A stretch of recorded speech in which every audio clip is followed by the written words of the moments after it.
Hello friends, मैं देवेंद्र आर्य आपका हार्दिक स्वागत करता हूं अपने यूट्यूब चैनल देवेंद्र आर्य पर। और आज के वीडियो में हम आपकी सो देट के बारे में जितनी भी क्वेरीज हैं, जितने भी डाउट्स हैं, वो यहाँ पर क्लियर करने वाले हैं। सो देट यानी अर्थ होता है इतना की, ठीक है। एक सो देट का अर्थ ताकि भी होता है, जब सो और दैट साथ में आते हैं तो ताकि होता है हिंदी में, और जब सो और दैट दोनों अलग अलग आते हैं, दोनों के बीच में डैश होता है, तो समझ लो इतना की उसका अर्थ हिंदी में होता है, ठीक है। तो यहाँ पर हम देखने वाले हैं कि एग्ज़ाम में आपकी जो सेक्शन सी होती है, जिसमें ग्रामर वाला पोर्शन आता है, उस ग्रामर वाले पोर्शन में सो देट का यूज़ आता है। सारे जो जितनी भी क्लासेस है, सभी क्लासेस में जो है ग्रामेटिकल पोर्शन में सो देट का यूज़ ज़रूर आता है। सो देट और टू है ना, दोनों के डाउट से यहाँ पर हम क्लियर करने वाले हैं। तो आपको है ना पूरा वीडियो देखना है अंत तक, तभी आपको समझ में आएगा कि कहाँ पर सो देट का प्रयोग होगा और कहाँ पर सो देट को हटा के टू का यूज़ होगा। तो आप फटाफट चैनल को सब्सक्राइब कर लीजिएगा, ताकि इस प्रकार के वीडियो आपको है ना प्रोवाइड मैं करवा सकूँ। और बेल आइकन को प्रेस कर दीजिएगा ताकि नए वीडियो की नोटिफिकेशन आपको टाइम पे मिल जाए, ठीक है। स्टार्ट करते हैं। अब आपको क्या करना है कि आपको कुछ इस प्रकार के सेंटेंसेस दिए जाते हैं। Combine the sentences with so that, और कहा जाता है कि इन सेंटेंसेस को सो देट से जोड़िए। जैसे देखिए, पहले वाले सेंटेंस में दो सेंटेंस है, ए और बी, ठीक है। देख रहे हैं आप, ए वाला सेंटेंस में लिखा है सी इज वेरी टायर्ड, और बी वाला sentence she can not work, और दोनों सेंटेंस को आपको सो देट का यूज करके जोड़ना है।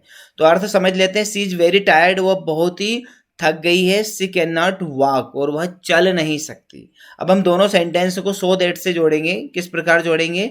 सी इज सो टायर्ड, हमने क्या किया, इस वेरी को हटा के सो लगा दिया, और दोनों सेंटेंस को यानी कि इस बी को हटा के हमने क्या लगा दिया, दैट लगा दिया। जरूरी नहीं कि यहाँ पर बी आए, यहाँ पर फुल स्टॉप के बाद में सेंटेंस स्टार्ट हो सकता है, यानी कि एक ही सेंटेंस में दो बातें आपसे बोली जा सकती है। She is very tired dot करके लिखा आ सकता है कि सी कैन नॉट वर्क, तब भी आपको ऐसा ही करना है। सी इज सो टायर्ड यानी वेरी को हटा के सो लगाएंगे। क्या करना, आपको वेरी को हटा के सो लगाया आपने, और दैट से दोनों सेंटेंस को जोड़ दिया, तो क्या सेंटेंस बना, she is so tired that she can not work, वहां इतनी थक गई है कि वहां चल नहीं सकती, ठीक है। पहले वाले सेंटेंस को हम अलग अलग अर्थ निकल रहा था कि वहां थक गई है, वह चल नहीं सकती, दोनों को जोड़ दिया कि वहां इतनी थक गई है कि वह चल नहीं सकती, सो दैट का यूज हमने कर दिया। अगला सेंटेंस देखते हैं, he is very weak he can not walk, तो इस वेरी को हटा के सो लगाया, दैट से दोनों सेंटेंस को जोड़ दिया, तो he is so weak that he can not walk. अगला है, the box was very heavy, है ना, I could not lift the box. अब इसमें हमने क्या किया, वेरी को हटाया, सो को लगाया, दैट से दोनों सेंटेंस को जोड़ दिया।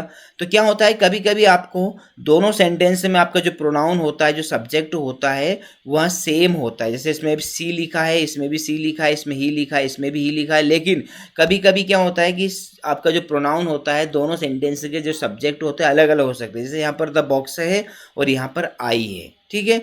तो भी आपको कंफ्यूज नहीं होना है। आपको क्या करना है, वेरी को हटा के सो लिखना है और दैट से दोनों सेंटेंस को जोड़ देना है। तो आया समझ में आपको सो दैट का यूज कैसे करते हैं। वेरी को हटा के सो लिखेंगे, और इसके बाद में दोनों सेंटेंस के बीच में दैट लगा देंगे, तो ये सो दैट का यूज हो जाएगा। 10th क्लास में वेरी इंपॉर्टेंट ग्रामर के रूप में आता है, 12th क्लास में भी आता है।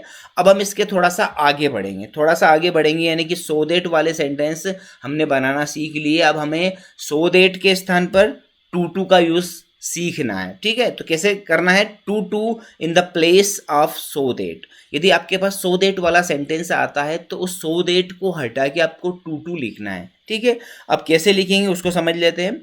रीराइट यूजिंग टू, आपको क्या करना है, टू का यूज करके है ना सेंटेंस जोड़ना है। अब इस टू का अर्थ होता है इतना, और इस टू का अर्थ होता है की, ठीक है, इतना की। ओके, स्टार्ट करते हैं। फर्स्ट सेंटेंस के रूप में समझते हैं। एग्जांपल है आपके पास में, सी इज सो वीक, यानी कि सो दैट वाला सेंटेंस आएगा, ध्यान से देखिएगा। She is so weak that she can not walk, वहां इतनी थक गई है कि वहां चल नहीं सकती, ठीक है। अब हमने क्या किया, इस सो दैट को हटा के हमको क्या जोड़ना है, टू जोड़ना है। तो ध्यान से देखिएगा, एक सो को हटा के हमने टू लिख दिया, ठीक है, और एक डेट को हटा के हमने टू लिख दिया। जहां पर हम सो हटाएंगे वहां पर टी डबल ओ वाला टू लिखेंगे, जहां पर डेट हटाएंगे वहां पर टी ओ वाला टू लिखेंगे, ठीक है।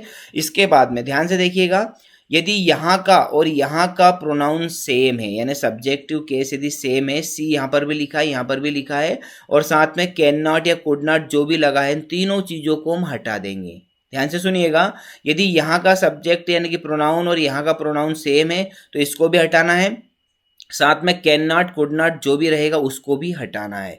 तो क्या बन जाएगा sentence, she is too weak to walk. Okay, आया समझ में? क्या किया हमने, सो को हटा के टू लिखा, दैट को हटा के टू लिखा, ठीक है, और साथ में यदि सेम हमारा प्रोनाउन है तो सेम को हटा दिया, कैन नॉट को भी हटा दिया, यदि यहाँ पर कुड नॉट आता है तो कुड नॉट को भी हटा देना है। चलिए आगे बढ़ते हैं, दूसरा एग्जाम्पल देखते हैं। The news is so good that it can not be true. ठीक है, कि यह जो न्यूज़ है वहाँ बहुत गुड है यानी अच्छी है, और हो सकता है कि यह सत्य भी हो, लेकिन सत्य नहीं हो सकती, अच्छी तो है लेकिन सत्य नहीं हो सकती। तो इसका हम क्या लिखेंगे, टू का यूज़ कैसे करेंगे, द न्यूज़ इज, है ना, इस सो को हटा के हमने क्या लिखा, टू लिखा, गुड लगा दिया। ओके, आगे बढ़ते हैं, इस दैट को हटा के टू लिखा, और यहाँ पर द न्यूज़ और इट सेम चीज़ है, यानी कि द न्यूज़ के लिए ही इट आया है, इसलिए इस इट को भी हमने हटा दिया, और क्या लिखा, टू लिखा, कैन नॉट को भी हटा दिया, बी ट्रू लिखा। ठीक है, the news is too good to be true. ठीक है, यहाँ जो न्यूज़ है, खबर है, वहाँ इतनी अच्छी है कि सत्य है। ठीक है, यानी कि जो खबर है वो अच्छी है, यानी कि सत्य है, सच्ची है। आगे बढ़ते हैं, थर्ड वाला सेंटेंस और समझिए। The boy was so deaf that he could not here my voice. ठीक है, लड़का, है ना, इतना डीफ था यानी कि बहरा था कि वहाँ मेरी आवाज़ नहीं सुन सका। तो हमने क्या किया, सो को हटा के टू लिखा, the boy was too deaf, और इस दैट को हटा के टू लिख दिया, और इस बॉय के लिए ही आया है, इसलिए इस ही को भी हटाया और कुड नॉट को भी हटाया, और लास्ट के इसकी जगह पे क्या लिखा, टू लिखा और हियर माई वॉइस लिखा। तो क्या करना है आपको कि यहाँ का और यहाँ का, अभी हमने ऊपर वाले सेंटेंस देखा कि यहाँ का सेम होना चाहिए। सेम का अर्थ ये होता है कि जब इसी के लिए, ठीक है, इसी के लिए सी आता है, किसी के नाम हो और यहाँ पर सी आए, किसी लड़के का नाम हो और यहाँ पर ही आए, ठीक है, किसी वस्तु का नाम हो और यहाँ पर इट आए, तो उस इट को, ही को और शी को हटाना है। ठीक है, और इसके बाद में टू लिख के वाक्य ऐसा का ऐसा लिख देना है, कैन नॉट कुड नॉट भी हटाना है। फोर्थ सेंटेंस देखते हैं, you are so lazy that you can not walk. You यहाँ पर भी है, यू यहाँ पर भी है, ठीक है, इसको हटाना है, सो को हटा के टू लिखा, ठीक है, और इस दैट को हटा के टू लिखा, यू कैन नॉट को हटा दिया, तो सेंटेंस क्या बना, you are too lazy to walk. Okay, पांचवा सेंटेंस देखते हैं, she is so young that she can not understand. She is so young, अब इस सो को हटा के टू लिखा, दैट को हटा के टू लिखा, और सी कैन नॉट को पूरी तरह हटा दिया। ठीक है, सेंटेंस बन गया, she is too young to understand. आगे बढ़ते हैं, सिक्स सेंटेंस देखते हैं। Six sentence very interesting sentence, इसको समझिएगा। It is so cold that we can not go out. ध्यान से देखिएगा, इट इज सो कोल्ड, तो सो को हटा के हमने टू लगाया, दैट को हटा के हमने, है ना, यहाँ पर टू लगाना था, थोड़ा सा मिसप्रिंट हो गया। It is too cold for us to go out. अब यहाँ पर फॉर अस के बाद में हमने टू लगाया है, तो ध्यान से देखिएगा, हमने अभी कहा था ऊपर वाले सेंटेंस में कि जब यहाँ का और यहाँ का प्रोनाउन सेम हो, या उसी के लिए, उस व्यक्ति के लिए ही शी आए, या वस्तु के लिए इट आए, तो हटाना। अब यहाँ पर क्या है, इट आया है और यहाँ पर वी आया है, यानी कि यहाँ का और यहाँ का सेम नहीं है। तो ध्यान से देखिएगा, ये तो हमने लिखा इट इज टू कोल्ड, है ना, और इसके बाद में जब यहाँ पर वी आता है तो ध्यान रखिएगा, टू के पहले क्या करना है, टू के पहले, विशेष टिप्पणी कर रहा हूं मैं, टू के पहले यदि यहाँ पर वी आया है तो फॉर अस करना है, ही आया है तो फॉर हिम करना है, शी आया है तो फॉर हर करना है, दे आया है तो फॉर देम करना है, आई आया है तो फॉर मी करना है। ध्यान रखिएगा, यहाँ पे क्या करना है, प्रोनाउन का केस चेंज करना है, यानी कि आपको सब्जेक्टिव केस से ऑब्जेक्टिव केस करना है, बस ये ध्यान रखिएगा आप, और उसके पहले फॉर लगाना है। तो क्या बन जाएगा, it is too cold for us to go out. अब फॉर अस हमने टू के पहले लिखा, ध्यान रखिएगा, दैट को हटा के टू लगाना है, लेकिन ये जो प्रोनाउन होता है, इस प्रोनाउन को चेंज करना है। यदि यहाँ का और यहाँ का अलग है तो करना है, यहाँ पे इट है और यहाँ पर वी है ना। यदि यहाँ पर वी आया है तो फॉर अस करना है, यदि यहाँ पर आई आया है तो फॉर मी करना है, और वो सारी चीज़ें जो भी आपको करनी है वो टू के पहले ही करनी है।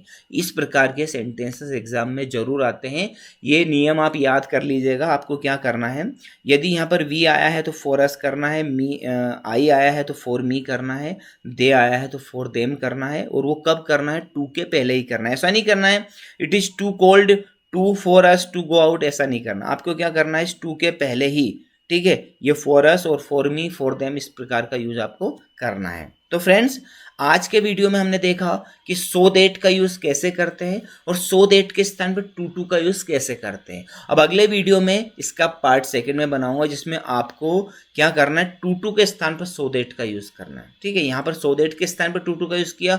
अब अगले वीडियो में हमने टू टू के स्थान पर सो दैट का वीडियो आपके सामने लेकर आएंगे। ठीक है, आपको वीडियो कैसा लगा? यदि अच्छा लगा है तो लाइक ज़रूर कीजिएगा, चैनल को सब्सक्राइब कर लीजिएगा। ये तो करना ही है आपको, क्योंकि इस प्रकार के वीडियो आपको उपलब्ध होते रहेंगे। बेल आइकन को प्रेस करना है ताकि टाइम पर वीडियो मिल सके। ठीक है, मिलते हैं अगले वीडियो में, तब तक के लिए जय Hind, thank you very much.